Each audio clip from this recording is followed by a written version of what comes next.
Boa noite a todas e a todos. Meu nome é Marcelo Barbosa e esse é o canal Ponto de Partida, que traz sempre para você uma abordagem sintética e introdutória dos principais temas e questões da cultura e da política atuais. O vídeo de hoje é desenvolvimento. E para tratar do assunto, estamos aqui com um dos mais destacados intelectuais progressistas do país, o professor Márcio Postman, do Instituto de Economia da Unicamp, ex-presidente do IPEA e autor de vários livros de leitura indispensável para quem queira tomar contato com a realidade brasileira em seus aspectos estruturantes. Portanto, indo direto ao ponto, professor, o que é desenvolvimento? Olá, caro Marcelo, parabéns pela iniciativa e cumprimento a todos que nos acompanham. Sobre o tema do desenvolvimento, podemos começar pelo princípio, resgatando a noção do desenvolvimento, que é, de certa maneira, algo relativamente recente do ponto de vista histórico. Estamos falando de uma noção de progresso que se constitui basicamente nos últimos 300 anos e veio com os chamados iluministas, né, que é um conjunto de pensadores, filósofos, economistas, historiadores, cientistas sociais, né, entre outros, que buscaram justamente identificar que a racionalidade e, sobretudo, a capacidade humana de transformar a natureza permitiria, então, ao ser humano viver diferentemente da dependência a um ser superior, a uma visão religiosa ou mesmo mítica que predominava as sociedades até então, sociedades agrárias, sociedades muito primitivas e que tinham uma visão de mundo, eu diria assim, quase que circular. Então é a partir dos iluministas que a perspectiva do progresso, portanto concebida como um desenvolvimento das forças produtivas, um desenvolvimento das condições de vida, que se dão basicamente pela passagem daquela sociedade primitiva, o modo de vida no campo, agropecuário, para um modo de vida nas cidades, basicamente impulsionada pela industrialização, né, pela revolução industrial, pela industrialização, que é a base pela qual que vai permitir ganhos de produtividade e um salto do ponto de vista da capacidade de produção e de transformação da natureza pelo ser humano. Esta primeira noção do desenvolvimento vinculado aos iluministas é uma visão talvez romântica, uma visão que apostava, eu diria assim, na espontaneidade das forças de mercado, porque partia-se do pressuposto que a capacidade de produção e de ganhos de produtividade geraria uma sociedade industrial diferente daquela sociedade agrária submetida a uma espécie de estado estacionário, como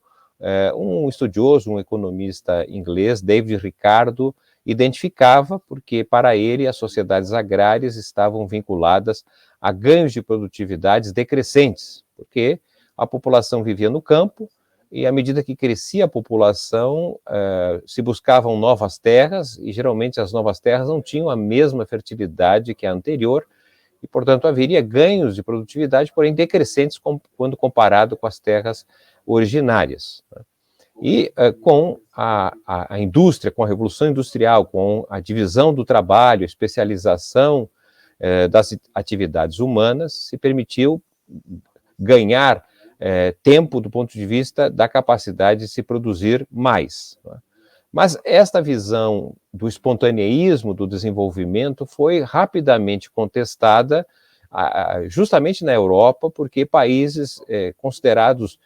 atrasados em relação ao desenvolvimento, ao progresso da Inglaterra, o berço da industrialização e da Revolução Industrial, e também da própria França, Países como a Alemanha, como os Estados Unidos, que eram países atrasados em relação à Inglaterra, na virada do século XVIII para o século XIX, países que gostariam de dar esse salto para uma sociedade industrial e urbana, mas tinham dificuldades porque havia uma espécie de domínio, quase monopólio da produção inglesa. E, então, é nesse sentido que se abre uma visão, não é, de que a diferença gerada pelo progresso faz com que ocorram nações que vivam desigualmente nesse desenvolvimento, porque há nações atrasadas e há nações avançadas.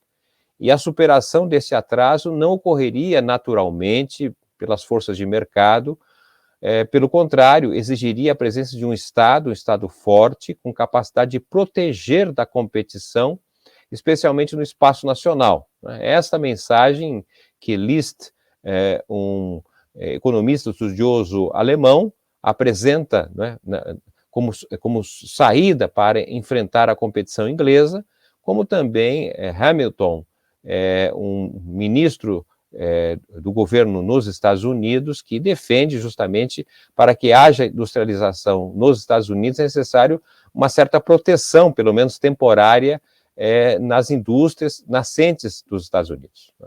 A temática do atraso, ela chega no Brasil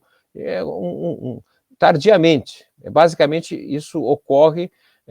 na década de 1920, então já no século XX, em que, num brilhante texto de Antônio Cândido,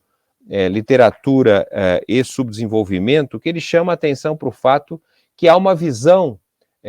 sobre o atraso que passa a ser superado na década de 1920, pelo que acontece pela Semana de Arte Moderna, não é, pela a presença do Partido Comunista que é criado, pelas insurreições que dão conta dentro das Forças Armadas, como a Coluna Prestes, por exemplo, que recolocam o tema do atraso, não como sendo um atraso temporal, porque o Brasil era um país relativamente novo, estava completando 100 anos, enquanto que outras nações, sobretudo na Europa, eram nações mais antigas. Então, a elite do período agrário, a elite do século XIX, mesmo a elite da República Velha, entre 1890 e 1930, tinha uma visão que, naturalmente, o Brasil teria um futuro esplêndido, porque, naturalmente, nós seríamos um país desenvolvido.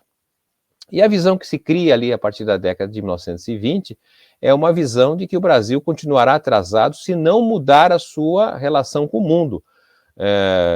passando a internalizar a produção industrial, ao invés de importá-la,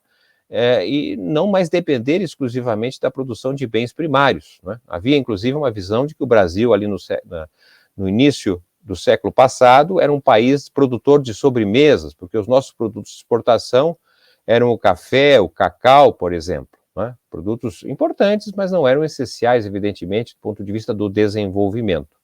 Então, a Revolução de 1930 é um movimento fundamental, pois vai permitir mudar o horizonte brasileiro de um país agrário atrasado, com uma expectativa de vida muito baixa, de 35 anos sua população, para um país moderno, para um país urbano, para um país industrial, embora um país com uma população vivendo em condições muito desiguais, até porque as questões políticas, de certa maneira, foram conduzidas muitas vezes pelos ricos, poderosos, privilegiados, deixando justamente que a democracia não pudesse se manifestar como o interesse geral do povo, especialmente da classe trabalhadora, né? Mas não há dúvida que o Brasil, ao final dos anos 70, é um país completamente diferente do que fora até os anos 20, um país com uma população urbana e uma presença no mundo diferenciada. Era um país produtor e exportador de produtos já manufaturados, com maior valor agregado, com maior conteúdo tecnológico. Então, quando o Brasil estava se preparando para ingressar na era digital, né, através de uma indústria voltada para a eletroeletrônica, para produtos, inclusive, digitais, isso na virada dos anos 1970 para os anos 1980, o Brasil sofre um ataque muito intenso proveniente dos Estados Unidos, desinteressado em que o Brasil se transformasse numa espécie de Japão aqui nos trópicos, né? E então há um ataque nos anos 80, proveniente dos Estados Unidos, que, de certa maneira, leva à crise da dívida externa. O Brasil tem que fazer uma série de ajustes internos para conviver com taxa de juros impostas pelos Estados Unidos maiores, e também há uma série de sanções que são feitas para que o Brasil se desfaça, por exemplo, da lei de informática, né? O Brasil, nos anos 80, produzia, por exemplo, computadores internamente. Tinha uma pauta de exportação bastante variada, era um sistema econômico complexo, diversificado e integrado. Então, há um ataque que vem, a nosso modo de ver, dos Estados Unidos, e o Brasil, infelizmente, termina ingressando na globalização a partir do governo do presidente Collor, assentado no receituário neoliberal, né, e cujo papel fundamental de presidentes que se seguem ali nos anos de 1990 é justamente acabar com o que eles dizem com a era desenvolvimentista, porque acreditam que a modernidade do Brasil não está na produção interna, mas sim na compra de produtos superiores do exterior. Então, esta entrada no neoliberalismo e na globalização desvia a rota do desenvolvimento brasileiro e, ao mesmo tempo, o Brasil novamente vai deixando de ser um país produtor e exportador de bens manufaturados, bens com maior valor agregado, maior conteúdo tecnológico e melhores empregos, para se transformar num país cada vez mais produtor de bens primários, né? Um grande país, uma potência agropecuária que nós somos, mas, de certa maneira, sem mais o peso, a importância da indústria. O Brasil era a 6ª maior indústria do mundo, hoje é a 16ª. E esse tem sido o embate que nós estamos vivendo hoje, quer dizer, a necessidade do Brasil retomar a rota do desenvolvimento, porque essa é uma questão estratégica do ponto de vista de um horizonte que permita abrir maiores possibilidades de emprego, melhorar a qualidade de vida dos brasileiros. E isso pressupõe, na verdade, a recuperação do papel do Estado, a defesa da produção nacional, porque isto é parte fundamental da soberania, especialmente quando estamos vivendo uma era digital, né, em que há uma transformação muito grande nas formas de produzir, nas formas de se viver, nas formas de se trabalhar, e, sobretudo, diante da questão climática, que é essencial se pensar o Brasil de hoje, em função dos vários biomas que nós temos. Então, o desafio do desenvolvimento está colocado,